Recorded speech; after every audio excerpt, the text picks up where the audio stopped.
They are mysterious stories that have captured the imaginations of UFO believers and sparked covert government investigations. It was a gigantic object 300 meters in diameter. It made very strange aerial maneuvers. But these are not celebrated American paranormal incidents. These UFO episodes took place in a country for years, shrouded in secrecy. Behind the scenes, the Russian government, the Russian military take this phenomena very seriously. They've been lying directly to their own people.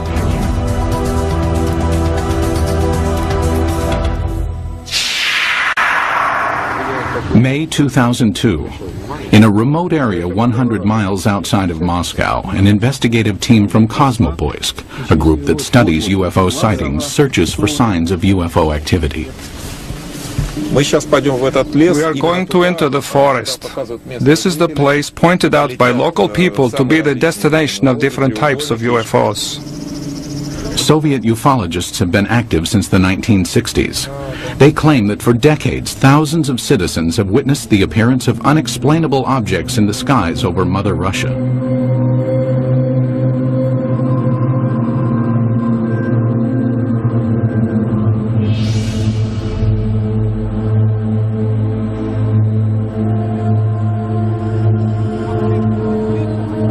Today, ufologists in Russia work in the open and report their findings freely. This was not always the case. Before the policy of glasnost was introduced in 1985, independent investigations of UFOs in the former Soviet Union were conducted in a climate of secrecy and fear. At times, official government policy denied the existence of UFOs and any UFO activity, and prohibited anyone from reporting otherwise. The UFO research in the former Soviet Union was a very complicated matter because one had to deal with overall state secrecy. Meanwhile, the Soviet government was involved in covert UFO investigations of its own. We know that the Russian government studied this secretly for a period of 40 years. We know that they took it very seriously. We also know that there have been various attempts, including more recent ones, to put a spin on this to say, there's nothing to it. That's a bunch of baloney. The results of the Soviets' most far-reaching secret UFO study became public in the year 2000. The inquiry started in 1978 and took 13 years to complete. The investigative team consisted of top scientists and military experts, and was completely clandestine. Certainly, this collaboration between the Academy of Sciences and the Ministry of Defense was not paraded. I mean, formally, these studies were closed. Classified organizations took part in these studies. This research should have a secret character. Colonel Boris Sokolov was the coordinator of the investigation. Shortly after the fall of the Soviet Union, he met with American investigative journalist George Knapp. Sokolov told us that just as in America, 90 to 95% of these cases could be explained away, but the remaining 5 to 10% could not be easily explained. The 13-year Soviet UFO study scrutinized some of the most puzzling sightings in Russian history. In 1968, a cameraman documenting a test of a Soviet jet fighter noticed a huge triangular object in the sky. He focused his camera on the object and caught it on film. In 1977, an unusual aerial display sent tentacles of light streaming down over the town of Petrozavodsk. Some claim the event caused fine holes to be glazed in glass windows and concrete. In 1982, military personnel at an intercontinental ballistic missile base witnessed several brilliantly lit orbs overhead.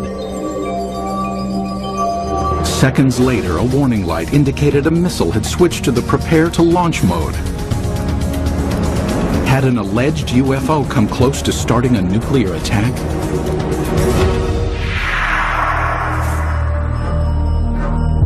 UFO sightings over Russia are not limited to the recent past. Reports of peculiar-looking airborne objects date back centuries. However, no formal investigations were undertaken until the early 20th century, when an event of epic proportions demanded analysis. Tunguska, July 30th, 1908. In a remote area of Siberia, the morning calm was rocked by an explosion. The powerful blast was heard 1,000 miles away.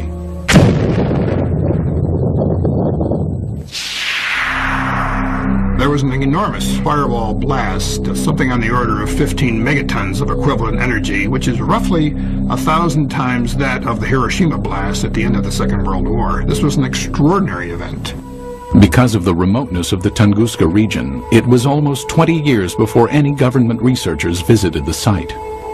The first expedition to reach Tunguska was headed by Russian mineralogist Leonid Kulik. When the initial expedition got to the Tunguska area in 1927, the natives were reluctant to show the scientists into the region because they thought the god Agdi had devastated the area because of the wickedness that was going on, and he had destroyed the trees, killed the animals. Kulik eventually convinced locals to direct him to the blast location. Believing a meteorite had caused the massive explosion, Kulik assumed he would find a crater at the point of the meteorite's impact. To his surprise, there was none. He looked for meteorite samples on the ground because often when an object hits the Earth, it throws up debris, and the debris is recoverable around the edges of the crater. But of course he didn't find that either. What Kulik discovered has stirred UFO debate for decades. At the blast's epicenter was a frozen swamp with an untouched clump of fully grown trees in the middle. Circled around the grove, 10 million dead trees lay in a symmetrical ring, seemingly mowed down by a cosmic scythe. So here we have an enormous blast site with no crater, no fragments or meteorites around the rim of the crater, and this radial pattern of burnt trees knocked down for some 20 miles in all directions. In the years that followed, others traveled to Tunguska to study the unusual occurrence. There might have been fruits obtained by labors of another expedition sent by the head of the Soviet secret police in the late 1940s. But all we know is that such expedition existed. We do not know what has happened to the items and information it collected. Further baffling ufologists were reports of radiation damage in the Tunguska blast region. There were also some reports of mutations taking place in plant life, and even some humans apparently suffered some gene damage. In 1947, Russian Army Colonel Alexander Kazantsev developed a remarkable theory based on information about the devastating consequences of America's atomic bomb attacks on Japan. He was listening to the report about the nuclear bombardment. The announcer gave a very long and very detailed description of how and in which direction trees, houses had fallen, and so on, how everything was hit. He realized that what had happened in Hiroshima, exactly the same happened at Tunguska, only nearly half a century ago. Kazantsev hypothesized that the nuclear-like devastation seen at Tunguska must have been caused by the crash of a nuclear-powered alien spacecraft. But the scientific community rebuffs the UFO theory. Scientists claim the Tunguska explosion was caused by a rare but explainable natural event. They believe an asteroid dropped to just 3 miles above the Earth's surface and then exploded. As the object came in, it was being decelerated and squeezed by atmospheric forces. It blew up with the force of a hydrogen bomb.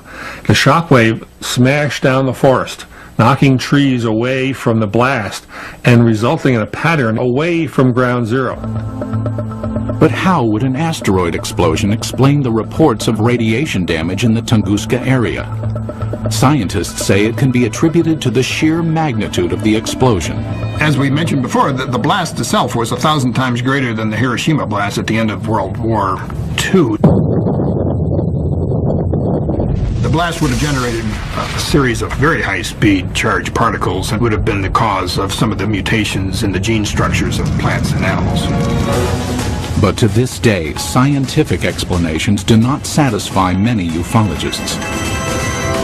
I have been several times to the place where the Tunguska body fell. I intentionally call it body, not meteorite. I mean, the catastrophe of an asteroid, of a comet, or of any other natural body cannot lead to such consequences. A number of expeditions found things that they couldn't explain. There were some people who were saying that the evidence suggested this was some kind of an alien spaceship. That was the kind of magical explanation you use when you don't have enough real science to understand the physics and the astronomy involved. Throughout the rest of the 20th century, magical explanations of unidentified flying objects over Russian skies would continue. And in one instance would help expose a top-secret Soviet military project.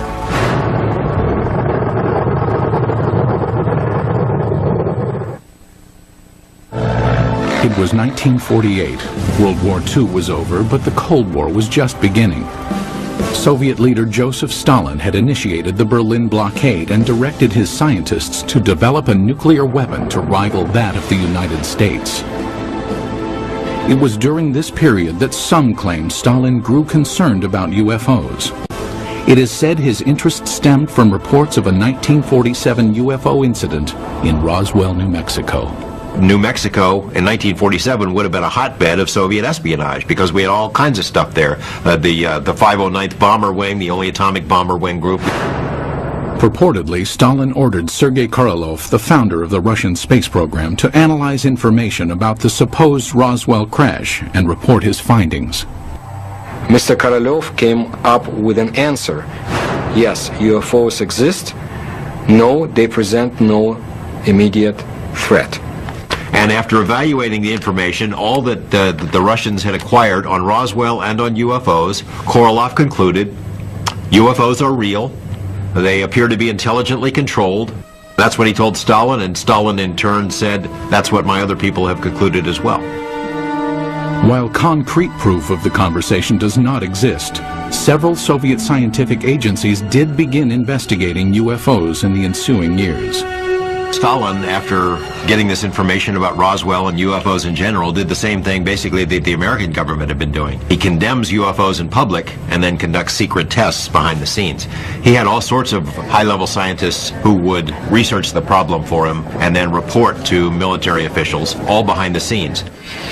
Also hidden from public view were UFO reports culled from Soviet Air Force pilots. Between the mid-1950s and mid-1960s, pilots reported approximately 15,000 UFO sightings. It is very difficult to find a pilot who has been flying for many years and has never seen a UFO. Most of these sightings can be easily explained. In an era of superpower distrust, flights of American spy planes and spy balloons were common over Soviet skies. But investigative journalist George Knapp, who has viewed portions of the Soviet UFO files, found some of the pilot sightings perplexing. There were 40 instances where Russian warplanes were sent after UFOs. This is not temperature inversion, this is not a weather balloon, this is not swamp gas, these are craft floating around in the airspace of Russia, and they sent warplanes to go chase them. While pilots continued to report strange objects in the sky, none could offer tangible evidence to support their claims. But in 1968, over the skies of Riga, Latvia, an alleged UFO sighting was caught on film. As a Soviet propaganda film crew documented a test flight of a fighter interceptor jet, the pilot noticed an unusual object high in the sky.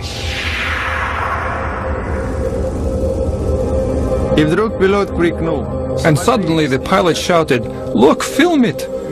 We looked and saw a triangle at a tremendous height. Fighter planes scrambled to investigate, but the object quickly disappeared behind a cloud and was never seen again. It was later estimated that the craft was hovering approximately 7 miles above the ground. The film was sent to the Kremlin, where it remained locked from public view for years.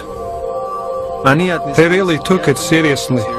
I say seriously because the film was taken away. It was declared completely secret. Outsiders have only recently seen the confiscated film. While some maintain the film is conclusive evidence of a UFO, Skeptics argue the vehicle was most likely a French-made high-altitude research balloon. As secrecy enveloped all government discussions of UFO issues, an underground army of Soviet ufologists began to form in the USSR. They kept their studies concealed. The Russians who studied UFOs in this period report that they had a very serious feeling of threat from the Soviet government, that they were doing something which the Soviet government disapproved of. The leader of civilian UFO research was Felix Ziegel, the man considered the father of Soviet ufology. Felix Ziegel was a Soviet scientist. He was a doctor of mathematics and astronomy at the Moscow Aviation Institute. He made it his job to find out why are the strange objects or in the skies of his country. Ziegel challenged the Soviet system by conducting paranormal lectures, organizing independent UFO investigations, and urging Soviet citizens to report any and all sightings. His efforts were not without risk. We cannot say, of course, that people would be put in jail for it, but still Ziegel suffered. He was harassed both in his place of work, at the Institute of Aviation, and he was harassed by the state government authorities. Ziegel and his investigators spread information about UFO sightings through an underground press network. Samizdat, private publications used to disseminate information, were strictly forbidden by the Kremlin. In his time, brochures were printed in a samizdat way. They were collections of observations and letters, typed in 5 to 10 copies. All materials were typed with the use of carbon paper.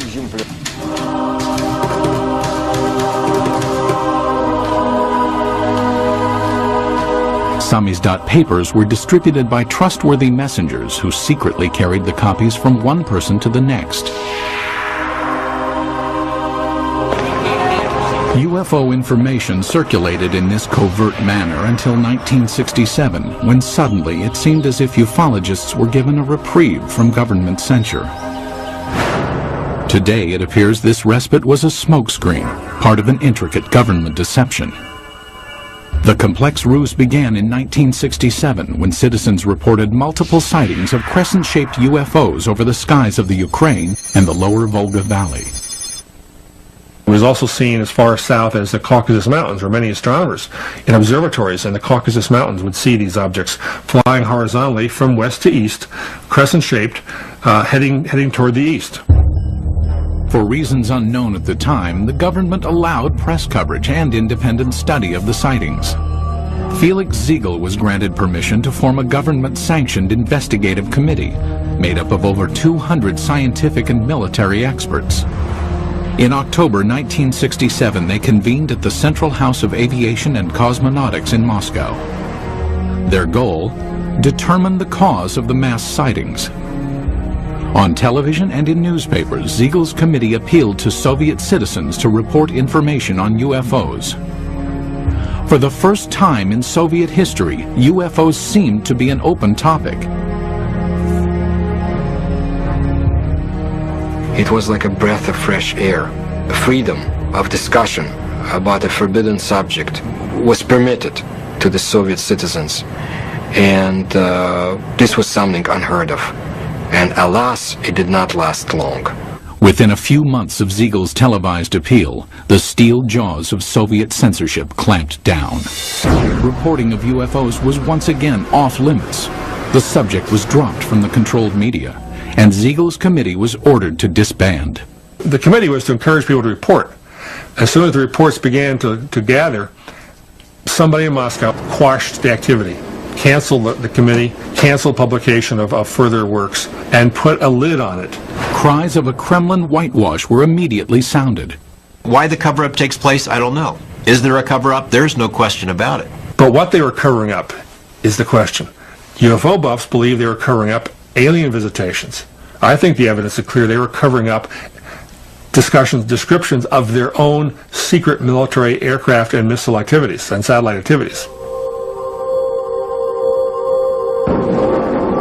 Scientist and NASA consultant James Oberg came to this conclusion in 1977 after studying Soviet space vehicle launch patterns and comparing them to the dates of the 1967 sightings.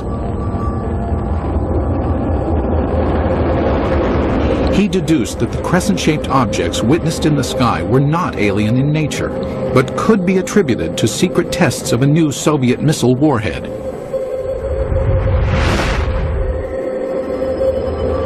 People in the area saw the rockets, especially at night, saw the streamers, the contrails in the sky, even heard the rockets.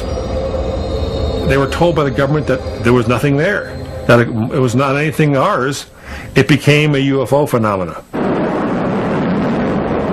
Later dubbed by the Pentagon as a fractional orbital bombardment system, the Soviets had good reason to keep the tests secret. It was designed to sneak under our radar as a first strike weapon. It was one of these scary things that you only build it if you mean to make a sneak attack. It was also illegal to have such a weapon because in 1967, the U.S. and Russia and other countries signed a treaty forbidding the placing of nuclear weapons into orbit. But why, after crushing public dissemination of UFO information for years, did the government briefly loosen its restrictions in 1967? It appears now to have been a deliberate ploy to fool its citizens and the international community about the true nature of the sightings. The Soviet government did not want the public to understand what was going on. They didn't want the Americans to know, for example, what was going on. It was a useful camouflage. It diverted people's attention. Because it was a UFO, Western journalists would laugh rather than investigate it. The cover-up by the Soviet government is in letting people think they're flying saucers. The strategy backfired when the extensive UFO data collected by Felix Ziegel's committee was published in magazines. The Soviet government realized what these reports really were. They're military secrets. Not described accurately, but accurately enough to be of use to the CIA if they ever caught on. The government said, "Oh my gosh," and other things in Russian, and said no more UFO reports get published in the Soviet Union. For 10 years, public discussion of UFOs was effectively brought to a halt. But that would change in 1977 with the appearance of a strange-looking object over Soviet skies, witnessed by thousands of astonished citizens. September 20th, 1977. As dawn approached in the small Russian port city of Petrozavodsk, a spectacular aerial display lit up the skies. The incident would become one of the most studied UFO sightings in Soviet history. The phenomenon of Petrozavodsk is one of the greatest abnormal phenomena on the territory of our country. At approximately 4 o'clock in the morning, civilians and military personnel reported seeing huge star-like apparitions shooting in the sky. As it flew up in the sky, it appeared to come over the city and then head off toward the horizon. People who were out in the streets of the town saw this blazing jellyfish streaming tentacles down from the saucer-shaped bright core. The impressive display lasted approximately 10 minutes. Witnesses claimed that a host of strange occurrences on the ground accompanied the sighting. They reported all sorts of phenomena. They smelled ozone, computers were crashing, drivers lost control of their vehicles and went into ditches. Perhaps the phenomenon most difficult to explain was the appearance of finely glazed holes in glass windows and rocks around the city. There is no explanation for this fact, but the connection is direct by the time parameters. There had been no holes before the event, and then they appeared. Witnessed by thousands, the aerial display above Petrozavodsk was impossible to refute. While the sighting remained a mystery to Soviet citizens, NASA consultant James Oberg quickly discovered its origins. Because of my connection with the space program and my knowledge of satellites and rockets, I was able to find out within a matter of hours. There was a rocket launching that morning from a secret space center north of Moscow at precisely the time people were seeing this UFO. The jellyfish-like display was triggered by the launch of the Cosmos 955 spy satellite. As the rocket engine contrails were backlit by the rising morning sun, it produced the tentacle effect observed by witnesses. So this what they call basically the smoking gun of Soviet ufology. They call it a Medusa, or jellyfish UFO, because it was streamers of light coming down from the streamers in the rocket engines of the rocket, as it turned out. As with previous mass sightings, the government had ample reason to keep the truth hidden from Soviet citizens. The satellite was launched from a secret military space center called Plesetsk, one of several undisclosed missile bases scattered throughout the Soviet Union. Most ufologists accept the satellite launch as the cause of the aerial display, but many argue it does not fully clarify the mystery. How shall we explain the appearance of some beams that burnt the glass? When the pieces of the glass were analyzed at the Institute of Metrology in Moscow, they concluded that these holes resulted from badly glazed window glass. That is, a purely technical defect took place. I do not believe that the launch of a secret military satellite would explain the holes that were made in the glass. My personal opinion, no, this was not man-made technology that's responsible for such effects. There were some reports of holes being drilled into glass window panes and in paving stones. I saw those reports. I can't explain it. And all these sorts of additional phenomena, these additional reports, are typical of what happens when people see a very sudden, shocking sight in the sky and look around them for corroborative evidence. Most of the time, it's irrelevant, independent, and sometimes even imaginary. While the mysterious holes might never be fully explained, the Petrozavodsk incident had much deeper consequences inside the walls of the Kremlin. The upshot of this incident was the decision of the Soviet government to create a secret program to study UFOs.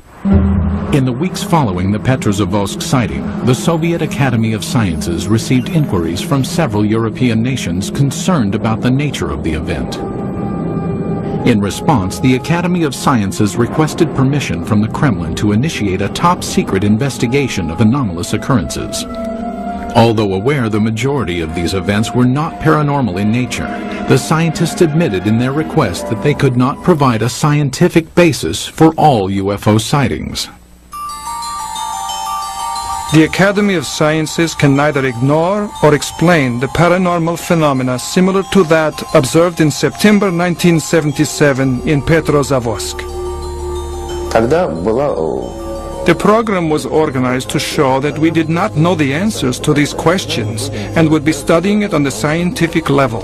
That was the way the official scientific program for studying abnormal phenomena and extraterrestrial flying objects started its work in the Soviet Union. In 1978, the investigation that later became known as Institute 22 was formally started. The study lasted 13 years and was completely concealed from public view. But why did the Soviet government spend time and money to investigate a phenomenon it already knew the origins of? There's really no surprise that the Soviet military, even if they understood the nature of most of these reports, would still investigate them. The Soviets traditionally spied on themselves as severely as they spied on the West.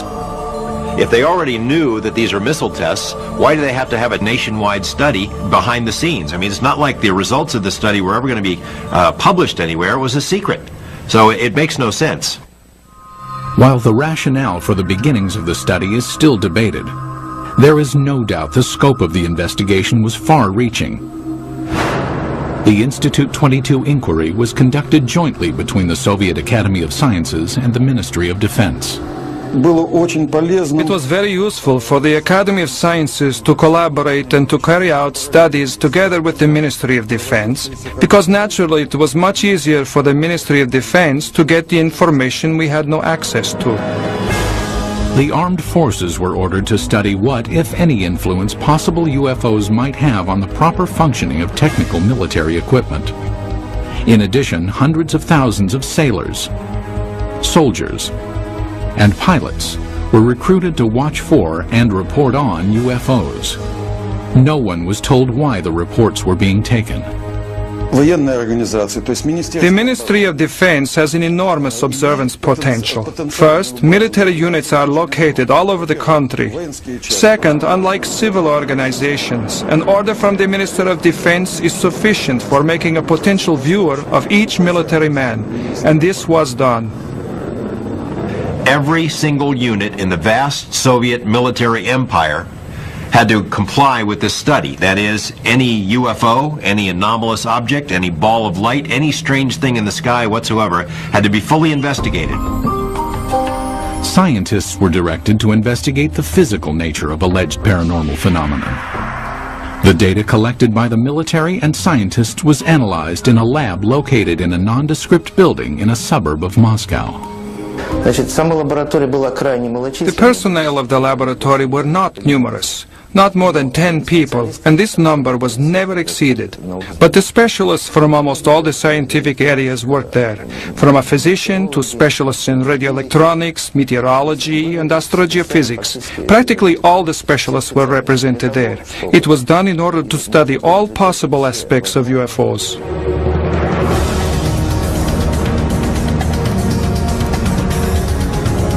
Six years into the study, Institute 22 would be called on to scrutinize an incident of global consequence, when a suspected UFO incident placed the world on the brink of nuclear war.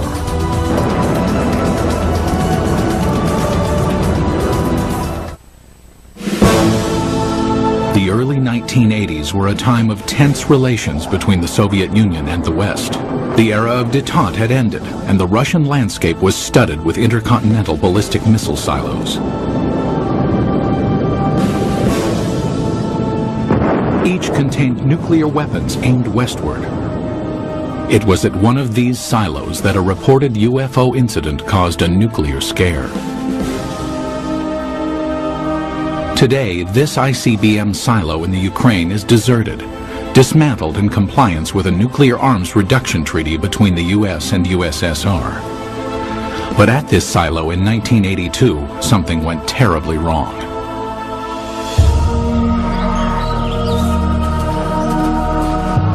It started at approximately 6 p.m. when soldiers and villagers in the nearby town of Bielo-Korovichi witnessed a strange object in the dusk sky. A military officer at the time described what he saw. I was riding a motorcycle not far from here. I saw a large object in the air. It had a perfect geometric shape. At the same moment inside the silo, an emergency warning light indicated that a nuclear missile had switched to launch mode. The most telling testimony comes from the communications officer who said that somehow something entered the correct code. But Moscow had not ordered a launch, nor had any personnel in the bunker touched the control panel. For 15 agonizing seconds, technicians frantically scrambled to stop the launch. Then, without explanation, the launch sequence was aborted. They were ready for launch. The UFO, poof, goes away. Poof, the command control module goes back to normal. Had a UFO somehow interfered with the launch controls of a nuclear missile? A team of investigators from Institute 22, the secret state-sponsored UFO research team, was immediately ordered to the missile base. They established within a very short period, literally half a day, that a military training exercise took place at a nearby aerial ground. Investigators learned that the sighting occurred at the same time and in the same area where the military was testing flares. Dropped out of planes, the flares provided 5 to 7 minutes of illumination. That explained the strange display in the sky. But why did the nuclear launch sequence activate? The fact that the emergency situation coincided with the effects which took place is certainly a remarkable coincidence, but it is still a coincidence. The ICBM control equipment was systematically taken apart and rebuilt, but no defects were found. It's not just an electrical malfunction. Something entered the correct launch codes. That just doesn't happen every day. We hear from our government UFOs are not a matter of national security. The Russian government has been telling its people the same thing. They're trying to confuse us. This incident is clear evidence, if ever there was, that UFOs do carry national security implications. After examining the ICBM episode, the investigative team of Institute 22 continued to scrutinize various sightings around the country. Some who reported UFOs had a much closer view than those on Earth. Cosmonauts. The first man in space, Yuri Gagarin, is quoted in the Thread 3 documents as saying, "I can tell you that UFOs are real, and if you allow me, I'll tell you a lot more." The second man in space, cosmonaut Titov, said that there were 7 UFOs dancing around his space capsule during his brief flight into space. However, even to this day, most cosmonauts are reluctant to speak about any unusual phenomenon they witnessed in space. There's a ridicule factor, there's a laughter curtain, there are career consequences from reporting a UFO and taking it seriously.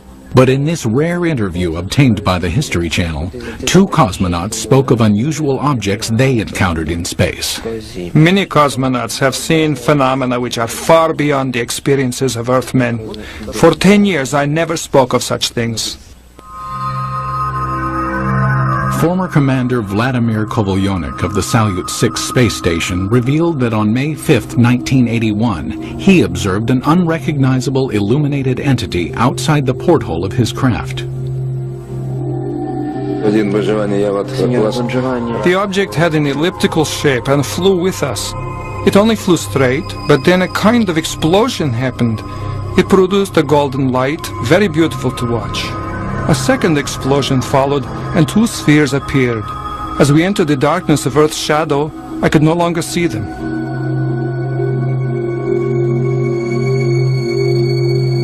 On a Mir mission in 1991, cosmonaut Musa Manarov managed to videotape an anomalous object during a routine docking procedure. I was looking out the biggest window. It was directly in front of me. I am familiar with the construction of all spaceships, but this was different. There is ongoing debate about sightings of unidentified objects by cosmonauts and American astronauts alike. Skeptics insist there is enough debris left in orbit to constitute a plethora of unusual sightings.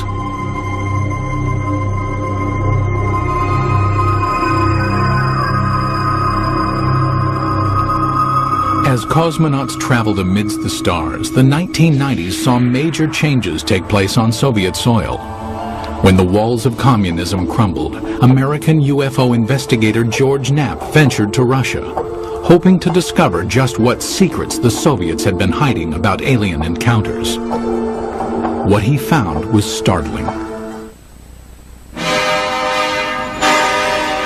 Beginning in the mid-1980s, the leaders of the United States and the Soviet Union conducted several summits aimed at reducing both nuclear arms and tensions between the 2 superpowers. Shortly after one such meeting, President Ronald Reagan revealed he and Mikhail Gorbachev had discussed the topic of alien encounters. I couldn't help but say to him, just think how easy his task and mine might be in these meetings that we held if suddenly there was a threat to this world from some other species, from another planet, outside in the universe.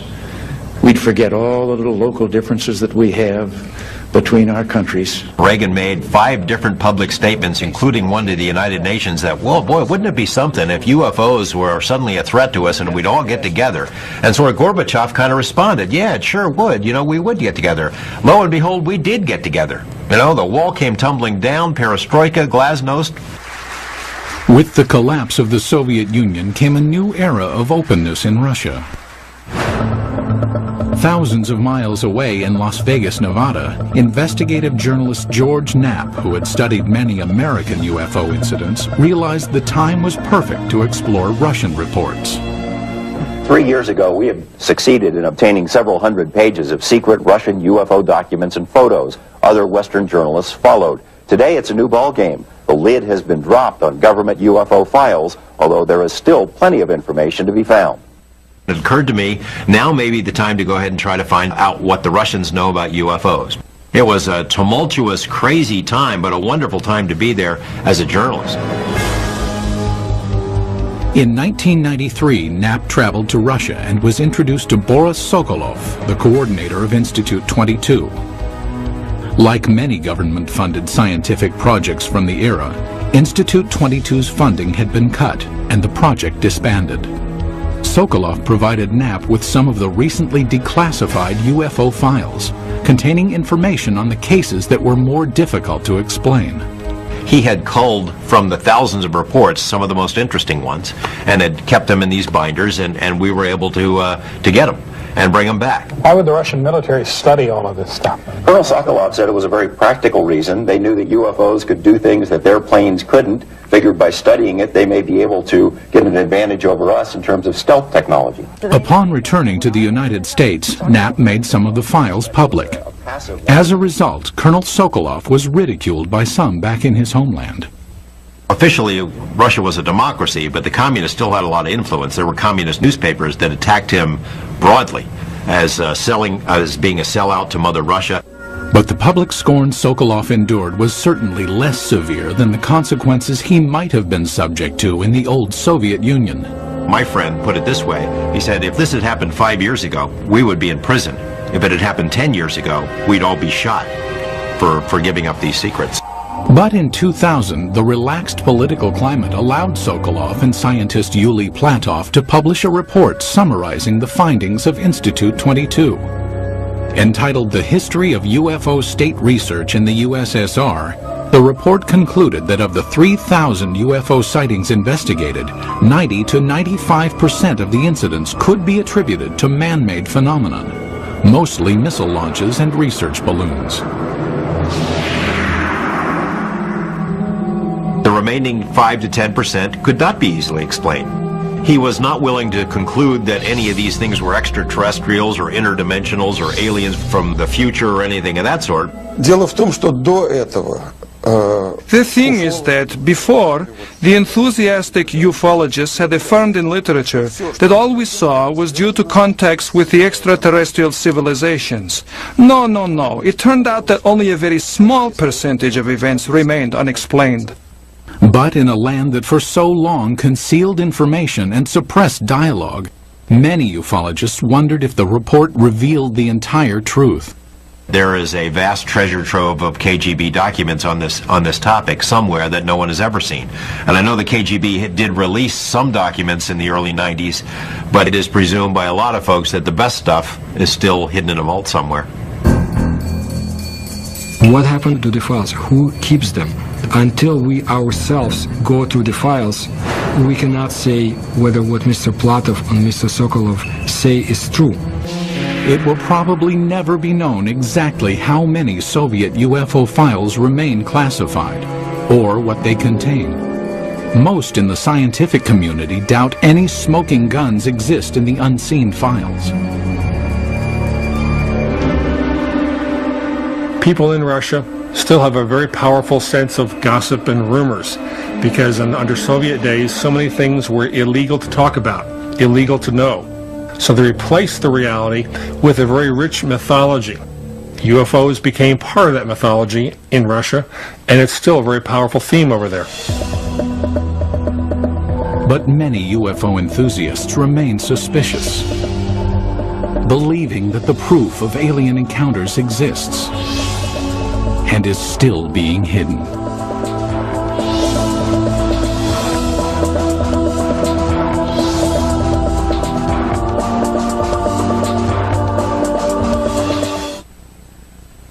Looks like your everyday move for this team of mega movers. That is, until a massive hurricane threatens to foil the whole plan. Can this sacred structure withstand the forces of nature? It's not going to be a cakewalk. It's a race against time on Mega Movers. America Moves, tomorrow at 10 on